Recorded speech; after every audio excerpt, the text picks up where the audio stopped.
Welcome to the Turkey Hunter Podcast with me, your host, Andy Galliano. In this podcast, I share with turkey hunters just like you how to have more turkeys on your hunting property and how to have more successful turkey hunts. I teach you how to do this with tips and interviews with turkey hunting pros, wildlife management tips, and entertaining turkey hunting stories. Tune in weekly as I share proven and simple strategies to help you have more success this turkey season.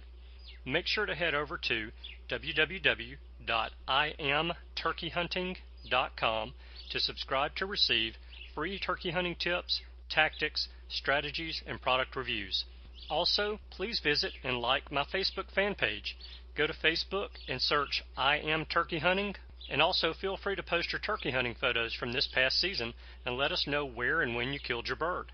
For all of you Twitter users out there, please follow me on Twitter, where my handle is @TurkeyHitman, and I will be sure to follow you back. And now, for this week's show.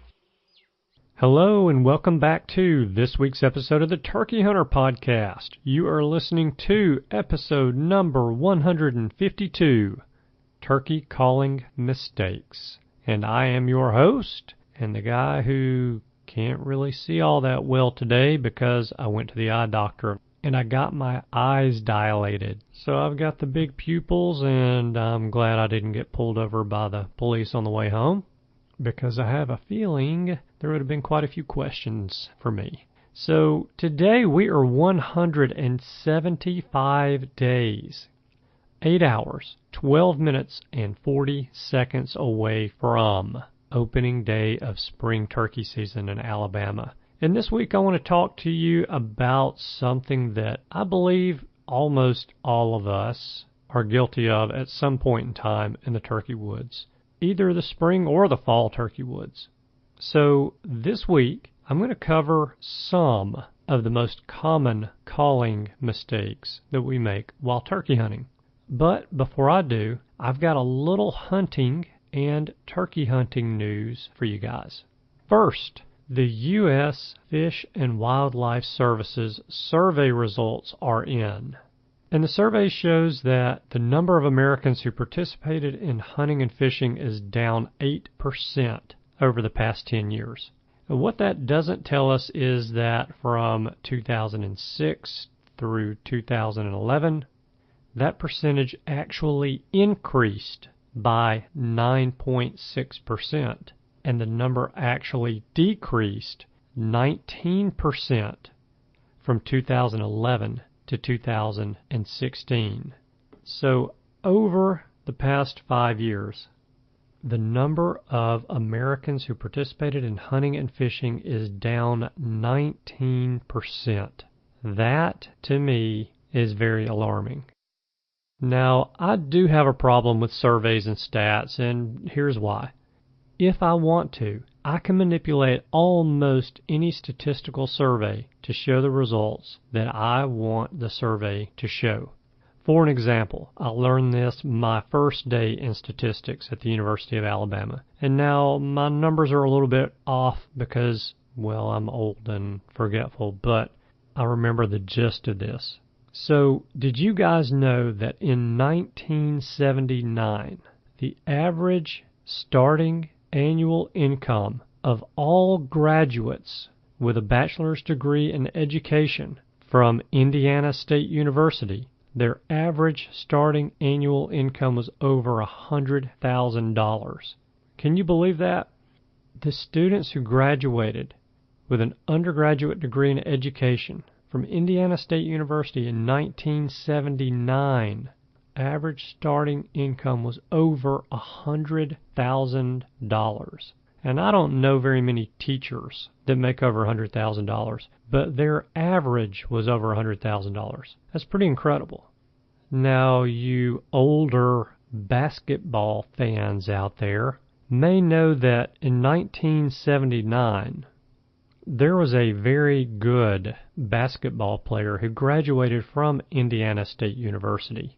And that very good basketball player who graduated from Indiana State University graduated with a degree in education and went on that year to sign with the Boston Celtics for a $3.25 million salary, and that basketball player was Larry Bird. So keep that little fact in mind when news reports are showing facts and numbers about any topic, that these numbers can be manipulated any way that the survey taker wants them to reflect. So I have a feeling if we threw out Larry Bird's salary from the 1979 graduating class from Indiana State University and those graduates who had an education degree, it would probably be much less than $100,000 on average. All right, so anyway, if we take these numbers from the USFWS survey at face value, then this is pretty alarming. Like I said, a 19% decrease in hunters and anglers who participated in their sport over the past 5 years. And I'm not going to talk about the 9.6% increase over the 5-year period before, because most likely that increase was caused by the economic crash of 2008. And yes, hunting and fishing are expensive to get into, but so many people have guns, have owned guns for a long time, or have fishing gear, which is still actually very affordable to buy, and participated in those sports during the economic crash of 2008 and 9 and 10 in an effort to entertain themselves and their families, as well as put some food on the table. In fact, I don't even really want to talk about the survey at all. I just want to ask you guys to ask someone who has never hunted or hunts sporadically to join you on a hunt this fall. Invite them out on a dove hunt or upland bird, squirrel, rabbit, or even a fall turkey hunt. Invite them on a fun time outdoors. And remember not to make the same mistake that I used to make. Please don't make the outing about the hunt, the kill, the shot, or the opportunity. Make it about the entire experience. After all, that really is what we are all addicted to, isn't it? It's the experience that we enjoy so much. Invite someone to share that experience in the woods with you. All right, the second piece of news that I have for you is that fall season soon opens in Connecticut. It opens on October the 7th. In Iowa, archery season opens 10/1 and gun season opens 10/16. In Kansas, fall season opens 10/1. In Kentucky, archery season is already open, but on 10/1 you can hunt turkeys with crossbows. In Maine, fall season opens on 10/2. Minnesota, 9/30. Missouri, October 1. Oklahoma, October 1 for archery. Rhode Island, October the 1. Tennessee, September the 23rd. And Vermont, October 7th for archery. Okay, so think about what I asked you guys to do about asking someone to go on a fall hunt with you, and think about these states that are open or the ones I just mentioned that are about to open for fall turkeys, and start making some arrangements. So let's talk a little bit about some mistakes that we often make when turkey hunting when it comes to calling turkeys. We put a lot of emphasis on calling turkeys, and we think that getting good and practiced at calling turkeys can help to make us better at killing turkeys. And there's some truth to that, but it can also backfire on us as well. And I'm going to tackle a few of these mistakes that we often make today, and I'll tackle a few of them in a future episode as well. But anyway, these first two, I think, are the most commonly made turkey calling mistakes. And you likely are going to be able to guess these first two. But here we go. Number 1, calling too much. All right, I have no science to back this up, but I'm going to go out on a limb and say that this is likely one of the top 5 reasons that we screw up a good, gobbling, killable turkey on a hunt. I believe that there are 3 sounds that we turkey hunters love to hear in the spring woods. In no particular order, those 3 sounds are spitting and drumming. I made that one sound because we often don't hear one without the other. Even though, yes, turkeys do spit without drumming, and a turkey can drum without spitting, They usually go hand in hand. So I put those in as one sound. Gobbling is the second sound that we love to hear in the spring woods. And the third sound that we love to hear in the spring woods is our own turkey calling. And it should not be in that list. The reason I say in no particular order is I really do know some hunters whom I'm convinced would rather listen to themselves call in the woods than they would listen to a turkey gobble. Then there are those of us who just can't get enough gobbling, so we try to make a turkey gobble every single breath that he takes. Now, one of four things usually happens when we call too much to a turkey that is on the ground, gobbling his brains out, and we're trying to make him gobble more. One of those things is that he oftentimes will call in a hen to him with his gobbling, and about 98.5 times out of 100, our hunt at that point is over. Best case, it's on hold for maybe an hour, if not longer. Another one of those four things that can happen is he'll become wary of that hen that is telling him how handsome his long beard is and how she really would like for him to buy her dinner, and he'll shut up when he becomes wary. Typically, he'll gobble 1 or 2 times going in the opposite direction just to say, hey, I'm headed out of here. If you want to see my long beard, then come follow me. Now, even worse than those 2 things is that he may call in another hunter to the area. Or, less likely than any of those 3, you'll keep him hot and he'll come in running and you'll kill him.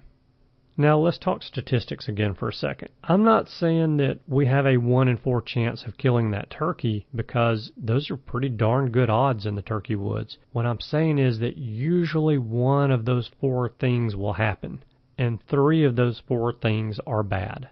So what do we do to keep 3 of those 4 things from happening? We have to make a conscious effort. Okay, so that's all that I've got for you guys for the free content for today's episode of the Turkey Hunter Podcast. However, if you would like to hear the entire episode today, then you need to become a premium subscriber. And to become a premium subscriber, all you need to do is text the word Turkey Hunter. Make it one word, Turkey Hunter, to the number 44222. Once you do that, I will respond back with a text asking you to enter your email address only. When you enter your email address only, then I will email you a link for you to subscribe to the premium content of the Turkey Hunter Podcast. The cost of the premium subscription is $12 per year. So for $1 a month, you will get all of the premium content of every episode of the Turkey Hunter Podcast that we do for the next 52 weeks, as well as the premium content for all of the past episodes. So go ahead and subscribe. Send a text message to 44222 that says Turkey Hunter and follow the instructions from there. So that's all that I've got for you guys for this week's show. As I said, I'll have some additional calling mistakes coming up in a future episode, but these serve as a good reminder for us, and I think we need to let these sink in for a little bit. Plus, hopefully by keeping this episode a little bit short, we can come back and listen to it again before we go into the woods on opening day as well.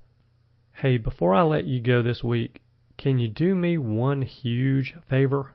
Will you please invite someone who normally doesn't get into the woods much to go on a hunt with you this fall?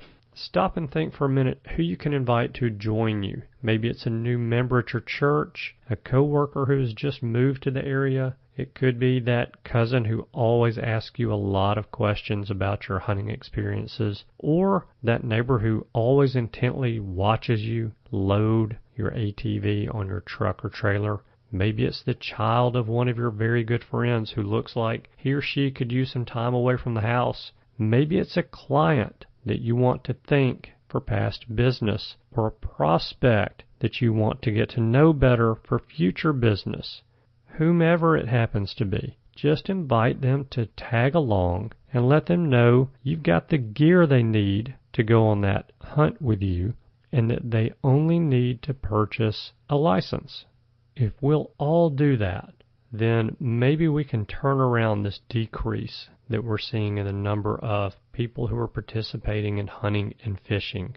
And by doing so, that will mean more license sales. And remember that the sales from our hunting and fishing licenses go right back into the kitty. They go right back into conserving and managing our resources that we love to enjoy so much. So that's it. That's all that I've got for you guys today. Thank you guys so much for tuning in this week. I know that you have choices. I appreciate you spending your time with us. I hope you have a wonderful week, and I look forward to seeing you again next week. Goodbye. Thanks for tuning in. You were just listening to the Turkey Hunter Podcast. If you enjoyed the show, please go on over to iTunes and leave a 5-star review. And make sure to head over to www.iamturkeyhunting.com to subscribe for free turkey hunting tips, tactics, strategies, and product reviews to help you have a more successful turkey season. And stay tuned for upcoming episodes on hunting afternoon birds, how to film your hunt, and the breeding cycle of hens, as well as some guest interviews. Thanks again for listening. We know your time is valuable, and we appreciate you sharing some of it with us. See you next week.